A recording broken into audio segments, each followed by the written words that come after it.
తెలంగాణ రాష్ట్ర వ్యాప్తంగా 11 మున్సిపాలిటీలు నిన్న వాయిదా పడ్డ పరిస్థితి. ఈరోజు చైర్పర్సన్లు వైస్ చైర్పర్సన్ల అంశం జరుగుతున్న పరిస్థితి. అయితే క్యాతనపల్లి కొంత రసవత్తరంగా మారింది, గొడవైన పరిస్థితి.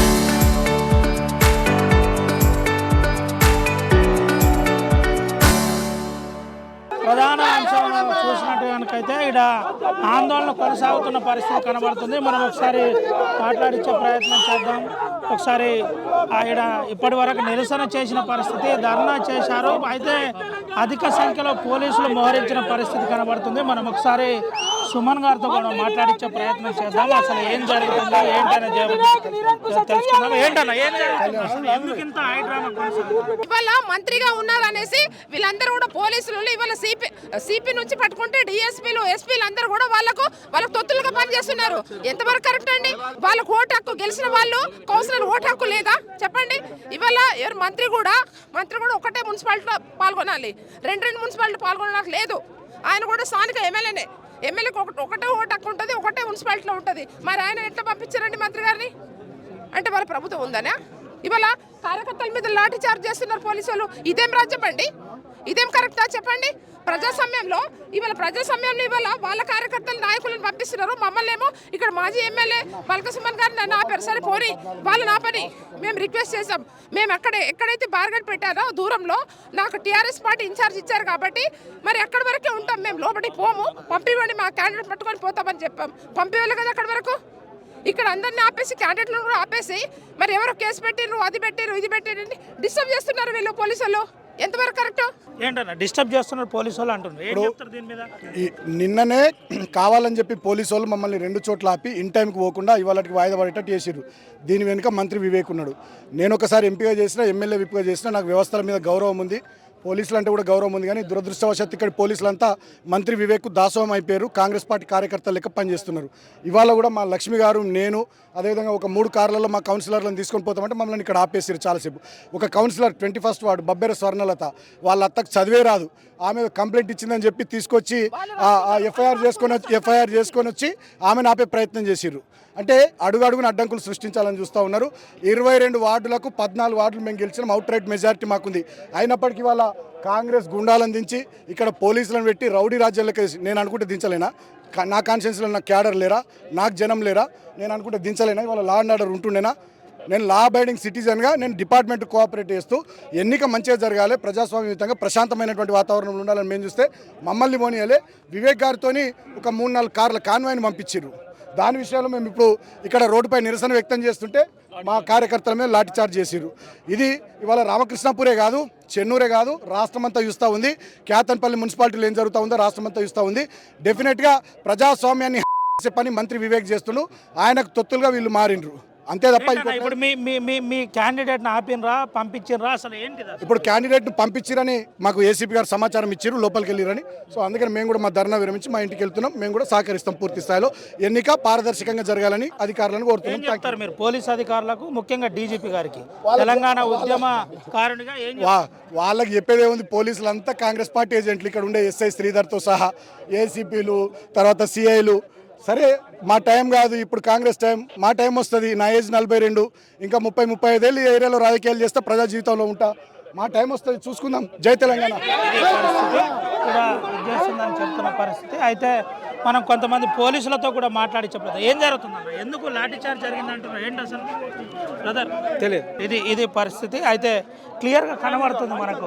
మనం ఒకసారి చూపెట్టచ్చు, లాఠీ చార్జ్ జరిగిన అంశం మనం చూపెడుతున్నాం. అయితే రవి అనే ఎవరైతే తెలంగాణ ఉద్యమకారుడున్నో తన మీద లాఠీ చార్జ్ జరిగింది క్లియర్గా చూపెడుతున్న పరిస్థితి కనబడుతుంది. ఏసీపీ గారు ఏం జరుగుతుంది, ఎందుకు లాఠీ చార్జ్ చేయవలసి వస్తుంది? మా కానిస్టేబుల్ తల వలిగింది, నా గన్మెన్కు తల బలిగింది, హాస్పిటల్ పోయినరు, 4 కానిస్టేబుల్ పోయినరు. మేము కౌన్సిలర్లను పంపే క్రమంలో టీఆర్ఎస్ వాళ్ళు చాలామంది మా మీద రాళ్ల వర్షం కురిపిస్తే మా కానిస్టేబుల్కి 4-5కి ఒకసారి చూపెట్టచ్చు. అక్కడ ఆందోళన జరుగుతున్న అంశం చూపెడుతున్నాం. ఆడ ఆందోళన కొనసాగుతుంది, కొంత ఇబ్బందికర పరిస్థితి ఏర్పడుతుంది. ఇటు కూడా చూపెట్టచ్చు. ఎక్కడ కూడా ఇటు ఆందోళన కొనసాగుతున్న పరిస్థితి కనబడుతుంది. స్పష్టంగా ఒక విషయం చెబుతున్నారు, మా అంశంలో ఎందుకు ఇలా ప్రవర్తిస్తున్నారని చెబుతున్నారు. పోలీసులు అటు బీఆర్ఎస్ నాయకుల మధ్య కొంత ఆందోళన కొనసాగుతున్న పరిస్థితి కనబడుతుంది. అయితే ప్రధానంగా మాపై లాఠీ చార్జ్ జరిగిందని అటు చెబుతున్న పరిస్థితి కనబడుతుంది. మనం ఒకసారి చూపెట్టచ్చు. ఆర్టీవీ ఎక్స్క్లూజివ్ విజువల్స్ చూపెడుతున్నాం. క్లియర్గా చెబుతున్నారు మాపై ఆందోళన కొనసాగుతుంది, లాఠీ చార్జ్ జరుగుతుంది, అప్రజాస్వామ్యకంగా జరుగుతుందని చెబుతున్నారు. అయితే ఇక్కడ కాంగ్రెస్ పార్టీ నాయకులు ఆందోళన చేస్తున్న పరిస్థితి కనబడుతుంది. అయితే బీఆర్ఎస్ పార్టీ గోబ్యాక్ అంటూ నినాదాలు ఇక్కడ కొనసాగుతున్నాయి. అయితే ఇదంతా కూడా కొంత ల్యాండ్ ఆర్డర్ పరంగా ఇబ్బంది జరిగే అవకాశం ఉందని చెబుతున్న పరిస్థితి కనబడుతుంది. అయితే ఈ స్థాయిలో ఎప్పుడు మందమరి కానీ రామకృష్ణపూర్ కానీ కోల్బెల్ట్ ప్రాంతంలో ఈ స్థాయిలో ఎప్పుడు రాజకీయ అంశం ఇంత వేడెక్కలేదు. అయితే మొదటిసారి ఈ అంశం అని చెప్పుకోవచ్చు. అసలు మనం ఓవరాల్ ఎపిసోడ్ కనుక చూసినట్టుగైతే నిన్న నేరుగా కాంగ్రెస్ పార్టీకి సంబంధించిన 7 సభ్యులు అక్కడ మున్సిపాలిటీకి చేరుకున్నారు. అనంతరం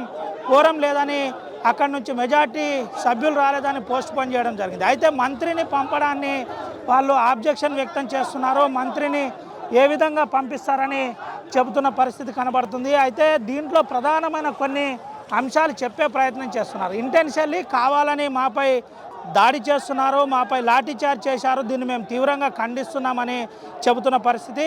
బాల్క సుమన్ ఆర్టీవీతో ఎక్స్క్లూజివ్గా మాట్లాడారు. కొన్ని అంశాల గురించి బాల్క సుమన్ చెప్పే ప్రయత్నం చేశారు. నా వయసు ఇప్పుడు 38 ఏళ్ళు, ఇంకా నేను దీర్ఘకాలికంగా రాజకీయాల్లో ఉంటాను, నా టైం కూడా స్టార్ట్ అవుతుందని చెప్పే ప్రయత్నం చేస్తున్నారు. చాలా క్లియర్గా ఒక ఎఫ్ఐఆర్ పట్టుకొని పోలీసులు మా దగ్గరికి వచ్చారు, మా దగ్గరికి రావడం వల్ల ఈ విధంగా ఉండడం సరి అయింది కాదు అని చెబుతున్న పరిస్థితి కనబడుతుంది. మాపై ఇంటెన్షనల్లీ పోలీసులు దాడి చేస్తున్నారు, ఇది అప్రజాస్వామికం, పోలీసులు కాంగ్రెస్ సంబంధించిన వారిగా మాపై ప్రవర్తిస్తున్నారని చెబుతున్న పరిస్థితి కనబడుతుంది. అయితే ఈ అంశంపై కాంగ్రెస్ వాళ్ళు ఏమంటున్నారో కూడా మనం మాట్లాడించే ప్రయత్నం చేద్దాం. కానీ ఓవరాల్ ఎపిసోడ్ చూసినట్టు కనుకైతే కేతనపల్లి మున్సిపల్ చైర్పర్సన్ ఎన్నిక ఇప్పుడు కొంత చర్చనీయాంశంగా మారింది, లాఠీ చార్జ్కి దారి తీసింది, ఇబ్బందికర పరిస్థితి ఏర్పడింది. అయితే ఇదే అంశం పోలీసులు సంప్రదించగా మాపై రాళ్ల వర్షం బీఆర్ఎస్ వాళ్ళు కురిపించారు, దానివల్ల మా కానిస్టేబుల్ తల పలిగింది, అందుకనే లాఠీ చార్జ్ చేయవలసి వస్తుంది, శాంతియుతంగా శాంతి భద్రతను మేము కంట్రోల్లో చేసే పనులను ఈ ప్రయత్నం చేశామని ఏసీపీ మనతో చెప్పే ప్రయత్నం చేశారు. చరిత్ర సృష్టించినోడు ఇప్పుడు ఆ చరిత్రని తిరగరాయబోతున్నాడు. అబద్ధాల గోడల్ని బద్దలు కొట్టి నిజాలను రాగా మీ ముందుంచబోతున్నాడు. నిజమైన వార్తల కోసం వెంటనే డౌన్లోడ్ చేసుకోండి రా యాప్ని.